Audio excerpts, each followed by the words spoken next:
It's almost getting ready to rain out here, but welcome to another I Bet Dom Will video where we get busy, we drive fast, we drive like we stole it,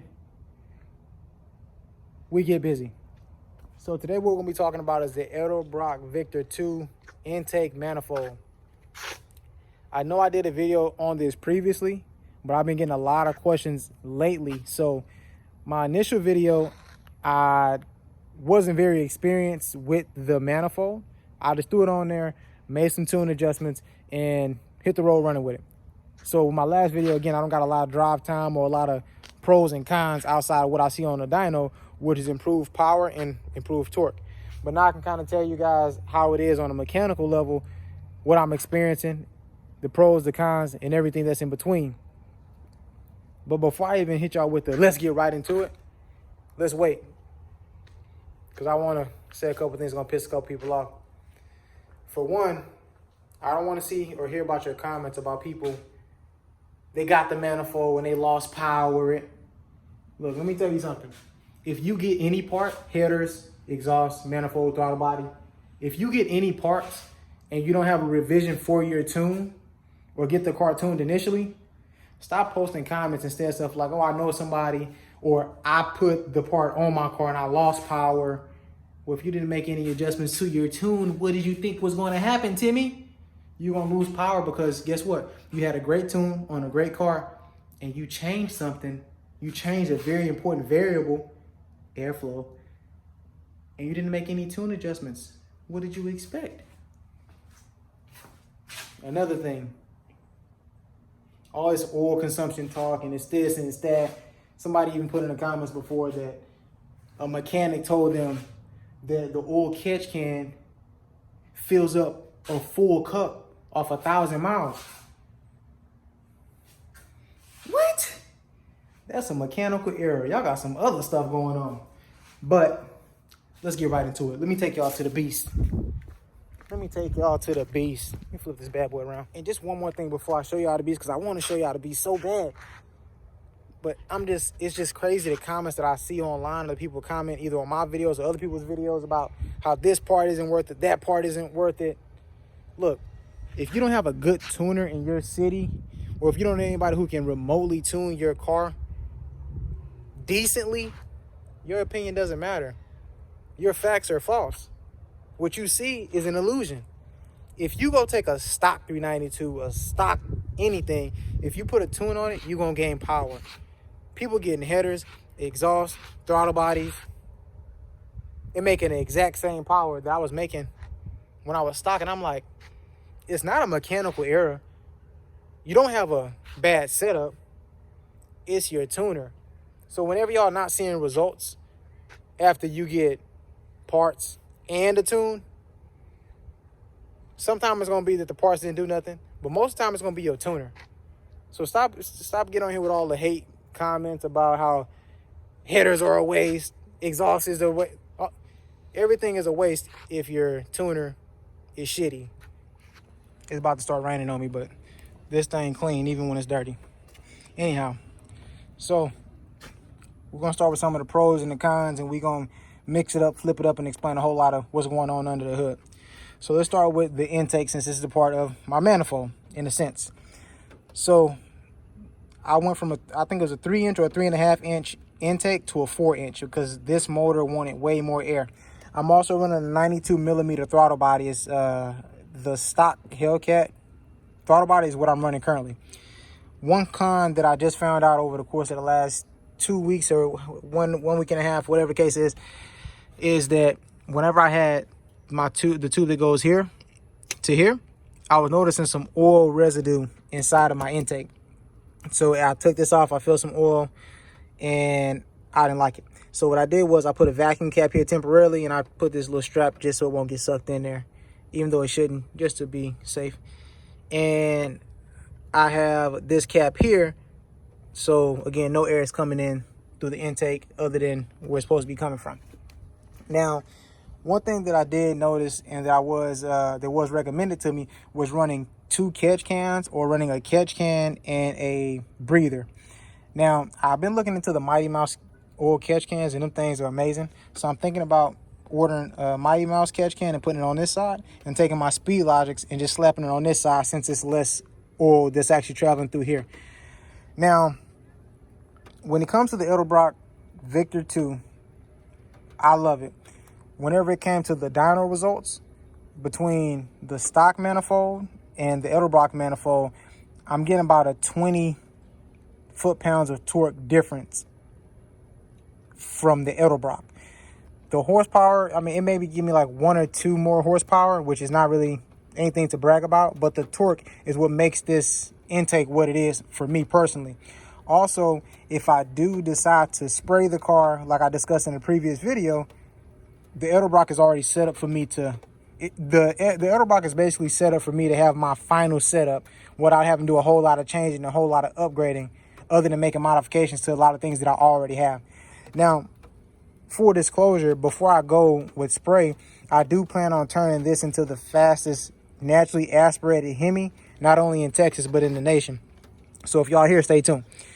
So I don't have any oil issues, any oil problems when it comes to this Edelbrock. It does not consume a ton of oil like I hear. The only thing that I seen whenever it came to the oil was I had the car lifted up to change my alternator about 3 weeks ago, and I noticed that there was excess oil on the bottom of the oil filter.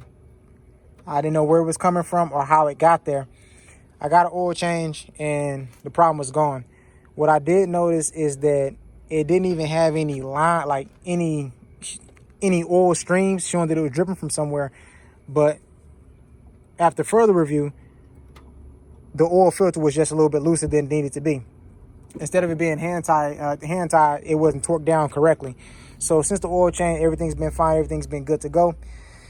Let's see here. So yeah, I mean, obviously I only got one hand right now. So, but my oil levels are looking good. I actually just checked it before this video. So that was a pointless 13 seconds that y'all never gonna get back, but it's all good.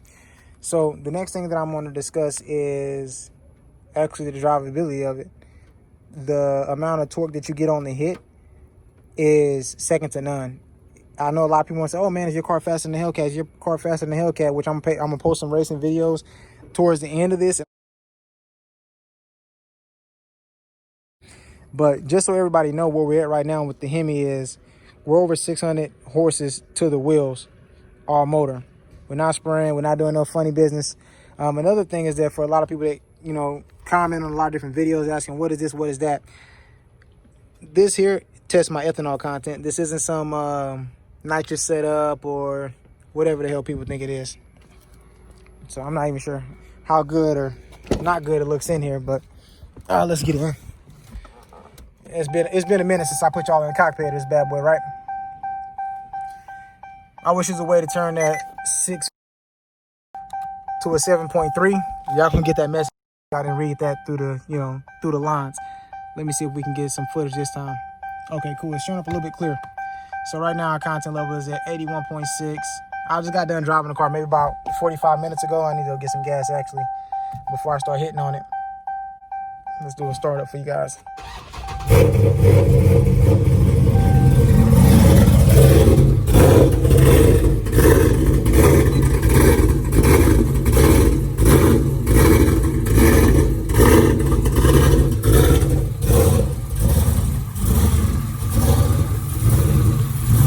In case y'all wondering, ladies love that.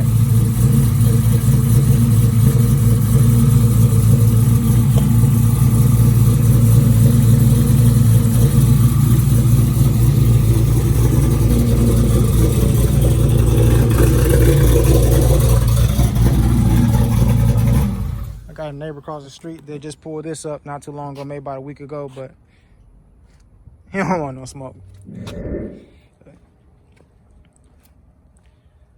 I love the Edelbrock. I'm trying to answer as many questions as I can think of off the top of my head that I've seen, but no major oil consumption. Like, I haven't personally had any issues with the Edelbrock. Again, outside of this one problem, I was seeing a little bit of oil inside the intake. Outside of that, this Edelbrock has been flawless in every way. The torque is crazy. Like, I cannot explain to you how much you get on the initial hit, whether it's a 40 roll, 50 roll, 60 roll, you're rolling from a dig, you're rolling at the track, whatever the case is. The Edelbrock has been a monster. A monster. If you drive a Hemi, or if you know somebody with a Hemi, you know whenever you tap that gas, even as heavy as the car is, when you tap that gas, it's going to give you what you're asking for. And this Edelbrock ain't no different. Like, I honestly think that the 6.4s should come with this style intake, because if you know anything about the Edelbrock, it's similar to the 6.1 intake that were on the original SRTs, or at least the 2008, 2009 SRTs. So when it comes, like whenever I'm doing the reviews, I'm looking at everything online. Whenever I'm doing my research on the Edelbrock itself, most of the torque that you're seeing is due to the not only the shape, but due to the size of each one of these columns that's inside the intake. I mean, I'm so tempted to take all of this off and show y'all a video, but I think I might show y'all too much in this video alone. So I'm not gonna go too far behind the scenes. So these tires ain't what they used to be, but let's look at the pull.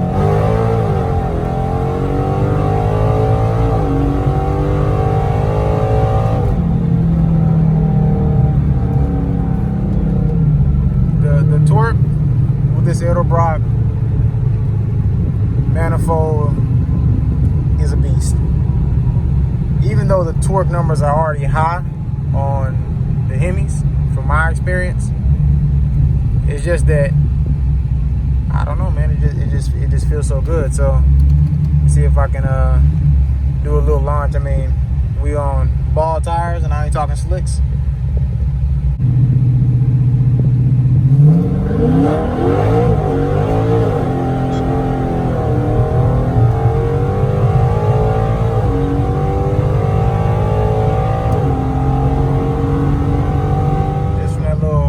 Pull.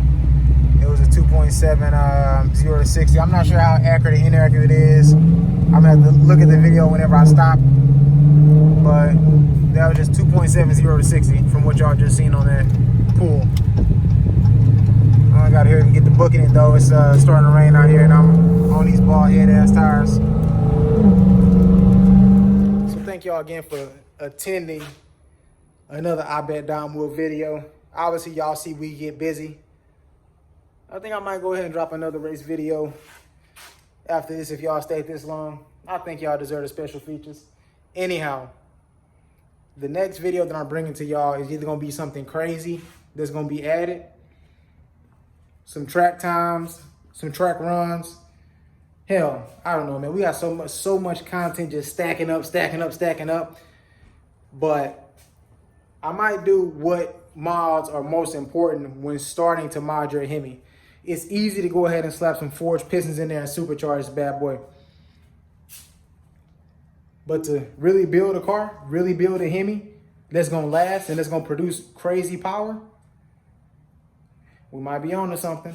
Shout out to Go For Broke Performance out in Indiana. Billy. Shout out to my tuner, Taylor, out in Kingwood, Texas. Between these two, they're really bringing this monster alive. That's a 448 for you.